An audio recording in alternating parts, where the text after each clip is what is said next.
आइए अब हम लोग यहाँ पर बेसिकली कुछ शब्द सीखेंगे जो कि काफ़ी इंपॉर्टेंट होते हैं। तो आप लोग अगर अंग्रेजी लिखना चाहते हैं, पढ़ना चाहते हैं, सीखना चाहते हैं, आंसर राइटिंग करना चाहते हैं, तो वहाँ पे भी शब्द आप लोगों को मिलेंगे।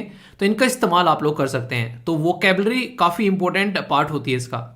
ये जो शब्द है इंडिजेंट, नॉर्मली गरीब या फिर नीडी बोलते हैं, जरूरतमंद। और कई बार तो ये शब्द भी यूज़ किया है जो कि पर्सनली मुझे अच्छा नहीं लगता है, दरिद्र शब्द भी यहाँ पर यूज़ कर लिया जाता है, जो ये काफ़ी ज़्यादा खतरनाक तरीके से आप लोगों को देखने को मिलता है। तो यानी कि एक नहीं कहते कि आप लोगों ने इसीलिए देखा होगा जब सस्टेनेबल डेवलपमेंट गोल के बारे में हम लोग बात करते हैं तो गरीबी को सबसे पहले रखा गया है, क्योंकि इंसान अगर इसको मिटा पाता है ना तो बहुत सारी चीज़ें फिर सुधर जाती हैं यहाँ पर। तो ये इंडिजेंट वर्ड यूज किया जाता है पुअर या फिर नीडी। तो इसके अपोजिट जाएंगे तो प्रोस्परस होगा, एक अमीर आदमी आप लोग बोल सकते हैं। ये सिनोनिम्स और एंटीनिम्स भी आप लोगों से पूछे जाते हैं, ठीक है। ओपुलेंट हो गया, रिच हो गया, प्रोस्परस हो गया, तो ये सारे शब्द इसी से रिलेटेड हैं। एक कहावत आप लोगों ने सुनी होगी कि धीरे चलो पर लेकिन चलते रहो, रुको मत। तो ट्रेप्स वर्ड आप लोग यूज कर सकते हैं, धीरे धीरे चलना, ठीक है। तो ये आप लोगों के लिए काफ़ी इंटरेस्टिंग शब्द है यहाँ पर एक तरीके से, यानी कि कई बार धीरे धीरे चलते रहते हैं, कई बार सोचते रहते हैं। एक वीडियो मैंने आप लोगों के साथ में शेयर की थी, याद होगा आप लोगों को, टेलीग्राम पर भी आई थिंक मैंने आप लोगों के लिए डाली थी वो वीडियो।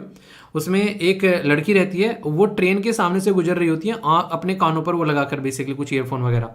तो कई बार लोग जो है वो इतने ज़्यादा उस चीज़ में घुस जाते हैं कि उनको ये भी समझ में नहीं आता है कि आसपास में क्या है। तो इसलिए कम से कम कोशिश किया करो, अगर सड़क पर कहीं जा रहे हो तो तब कोशिश करो कि इन चीज़ों से थोड़ा सा बच के रहो। नेक्स्ट जो शब्द है यहाँ पर ये बात की जा रही है एक्रू।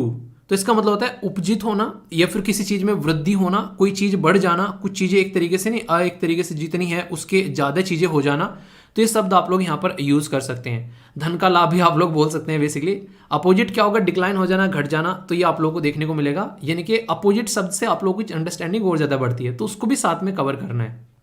नेक्स्ट जो शब्द है यहाँ पर ये है पॉन्टिफिकेटिंग, ठीक है। तो ये होता है बेसिकली चीज़ों को एक्सप्लेन करना, यानी कि पॉइंट टू पॉइंट एक्सप्लेन कर देना। तो ये आप लोगों को देखने को मिलेगा। तो चीज़ों को अपने ओपिनियन को भी एक्सप्रेस करना आप लोग बोल सकते हैं, ठीक है। तो यहाँ पर किसी चीज़ की व्याख्या करना आप लोग इसको बोल सकते हैं एक तरीके से, ठीक है। तो एक तरीके की राय देना कहते हैं। हालांकि कई बार जो है ये गलत भी हो जाती हैं कि लोग ना आप लोग की राय को गलत तरीके से ले लेते हैं। तो होता है कई बार, ये तो मेरा भी होता है। मैं आप लोगों को टॉपिक पढ़ाता हूँ, मैं किस तरीके से सोच रहा था, कई सारे लोग उसको अलग तरीके से ले जाते हैं। तो ये एक बड़ा ही नेचुरल सा एक फिनोमिनन आप लोगों को देखने को मिलता है।